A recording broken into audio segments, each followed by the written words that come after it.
Bonjour, Waubgeshig Rice, Wasauksing First. Hi there, my name is Waubgeshig Rice. I'm a member of the Bear Clan from Wasauksing First Nation. I'm an author who lives in Ottawa, and you're watching blackcoffeepoet.com and the Black Coffee Poet YouTube channel.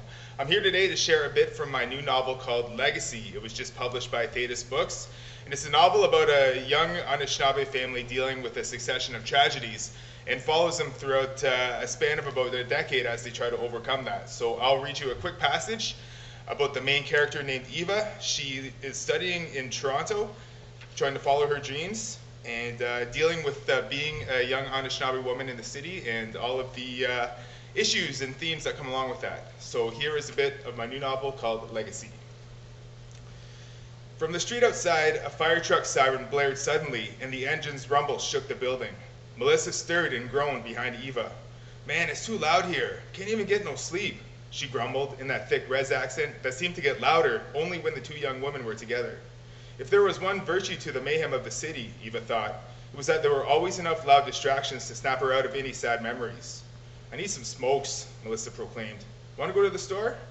"Sure," Eva replied. "I'm not getting anything done here anyway." She wasn't sure how much time had passed since she got home from class, but she wasn't quite ready to get to work. They got dressed and went back outside. They raced past all the open doors on their floor and the rest of the lingering residents in the foyer downstairs. Outside, the snow had let up and the clouds were clearing. It got colder as it got sunnier. Even so, the young women were jovial and warm, with thoughts of returning home to their communities in just over a month. They walked back out to Spadina and then south towards college. It was closer to supper time and the workday was drawing to a close, so the downtown drones were packing streetcars and buses and walking in the opposite direction. It was like this every weekday. The core of the city seemed to exhale, letting an elephantine breath of exhausted souls back out into the suburbs. "Can you imagine growing up here?" Eva asked. "Hell no," Melissa replied. "Where do the kids around here even play? Look at the people on that streetcar. They look so sad and tired." "Yeah, it's depressing, man. Can't even go to bingo." They both erupted in loud, boisterous laughter and gave each other playful nudges. It was enough to alarm the handful of people in the 2-meter radius around them, and most of them stared and/or scowled. Stares were common. Eva and Melissa were an exotic mystery to a lot of the Toronto populace that sauntered past or saw them in shops or on the subway. When a stranger had time to give one of them a good look and ponder their background, it led to a lot of questions. Look at her.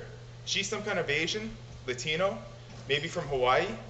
While there were tens of thousands of other Native people in Toronto, they were so spread out that the common city dweller probably would only see a handful on the streets in his or her lifetime. Even then, the contemporary living Native specimen would likely be someone panhandling, or down and out on a corner or in a park. Seeing someone from that background walking upright and seemingly normal was even foreign to people of wide multicultural backgrounds. The sad paradox was that this part of the land was traditionally a hub for people like Eva and Melissa just a few short centuries prior. That history and those memories had all but been erased thanks to the authorities, and the new history being created here neglected or ignored the original people of the land. But one at a time, young students like these women from faraway reserves were slowly infiltrating the psyche of the city. Eva and Melissa got to their usual corner store in Chinatown, bought their smokes, and went back to their building. So that's a bit of Legacy by Waubgeshig Rice, available through Theytus Books. And you're tuned into blackcoffeepoet.com, and subscribe to the YouTube channel, Black Coffee Poet. Miigwech.